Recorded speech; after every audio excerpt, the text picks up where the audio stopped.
Bon, chers amis, je fais cette vidéo là comme ça parce que l'idée m'est venue en tête et je préfère partager ça avec vous et que beaucoup de gens comprennent une chose. Vous savez, on voit ces dirigeants, Assimi Goïta, Ibrahim Traoré, Abdourahmane Tiani. Vous pensez que ces gens-là travaillent pour qui? Vous pensez qu'ils travaillent pour eux-mêmes? Non, ils ne travaillent pas pour eux-mêmes. Hein. Si c'est ce qu'eux-mêmes ils pensent, ils n'ont qu'à ils se trompent. Hein. Ils travaillent pour leur population. Assimi Goïta travaille pour les Maliens. Ibrahim Traoré travaille pour les Burkinabés. Et Abdourahmane Tiani, leur poste, c'est pour servir les intérêts des Nigériens, des Burkinabés et des Maliens. Toute la population africaine de l'AES. C'est leur travail. Donc aujourd'hui, ces dirigeants sont arrivés au pouvoir. On peut discuter du fait qu'ils sont arrivés au pouvoir par la force. Dans le sens où un coup d'État, c'est un coup de force. Ok. Mais qui ont été validés par la majorité. C'est-à-dire que si aujourd'hui, on demande encore aux Maliens, aux Burkinabés, aux Nigériens de choisir quelqu'un pour être à la tête, ils vont encore choisir Ibrahim Traoré, Assimi Goïta et Abdourahmane Tiani. Clair et net. Même pour choisir Ibrahim Traoré en tant que président de la transition, est-ce que vous vous rappelez de comment ça s'est passé, cette situation s'est passée au Burkina?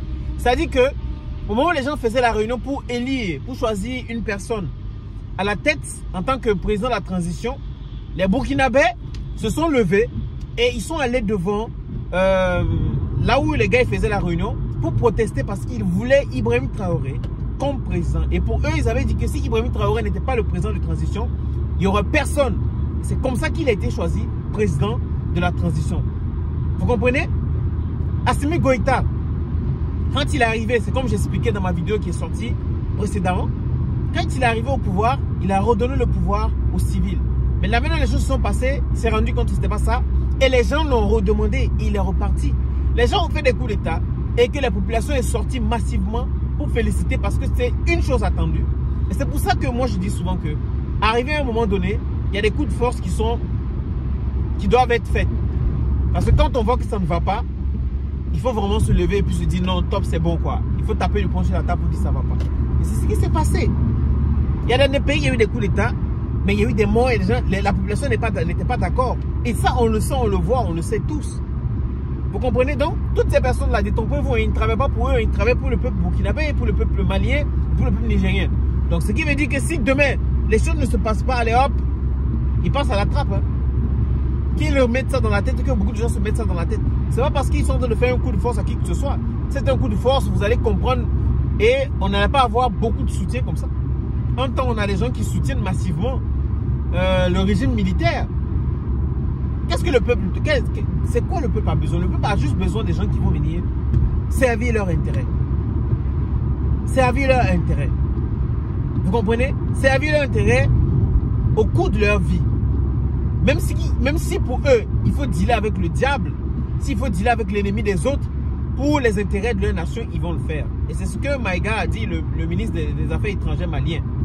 Il a dit que lui, pour les intérêts du Mali, pour les intérêts des Maliens, il est prêt à dealer avec le diable s'il le faut. Et c'est ça qu'on appelle le patriotisme. Vous pensez que ces gens-là, ils sont là-bas parce qu'ils veulent servir leurs propres intérêts? Non, moi je ne pense pas. En tout cas, de ce qu'ils nous montrent, hein, c'est pas ça. Donc il faut arrêter un peu de penser que ces gens-là sont à la tête parce qu'ils ont... Non, ils sont à la tête parce que le peuple le veut. Mais si le peuple décide aujourd'hui que Assimi Goïta sorte de là, il va sortir de là, tout simplement. Aujourd'hui, je sais que les Africains ont compris cela. Donc, mettez ça dans la tête. C'est très important qu'on rappelle ça à tout le monde. Tous ceux qui viennent au pouvoir, c'est pour servir les intérêts, mais vraiment les intérêts des populations. Si vous n'êtes pas là pour ça, vous allez sauter, coûte que coûte. Sauf que vous faites un cas de force majeur. Mais aujourd'hui, en 2024, la force ne marche plus.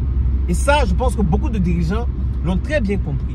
Si Abdourahmane Tiani il commence à faire, allez hop, Choguel Maïga fait hop, etc. Hop. C'est très clair et simple comme bonjour. Et maintenant, on va essayer d'asseoir. Les États là sont en train de chercher leur voie et imposer, asseoir leur propre démocratie, leur propre manière de faire, de fonctionner. Et c'est comme ça. C'est comme ça. J'ai vu la vidéo, vous avez vu la vidéo du changement au Burkina Faso avec la toge. Ils ont changé parce qu'ils sont en train de chercher aussi leur identité. Et c'est comme ça qu'il faut faire. Écoutez, on peut critiquer leur manière de faire, mais c'est ce qui fonctionne aujourd'hui. Et c'est ce qui est applaudi par la majorité. Le pouvoir, c'est le peuple. La majorité, c'est ça. C'est aussi une sorte de démocratie. Toutes les démocraties ne sont pas parfaites. Même aux États-Unis, la démocratie, quand on dit la démocratie parfaite aux États-Unis, ça n'existe pas. Aujourd'hui, je peux dire même que la démocratie sénégalaise est encore meilleure que la démocratie aux États-Unis et en France, qu'on se dise la vérité. On a vu en France, là, ils ont dissous l'Assemblée nationale. Il y a eu une majorité à l'Assemblée nationale, mais aujourd'hui, vous avez vu ce qui s'est passé. Le Premier ministre n'est pas de la majorité. Hein? Ils ont choisi un extrémiste, là, bref, voilà. Donc, vous comprenez? C'était tout ce que j'avais à dire. Dites-moi ce que vous pensez. Est-ce que pour vous, vous pensez que ces présidents-là de transition, ils dirigent pour leurs propres intérêts ou ils sont là parce que le peuple l'a décidé? En fonction de ces circonstances-là. Je veux savoir votre point de vue. À la prochaine.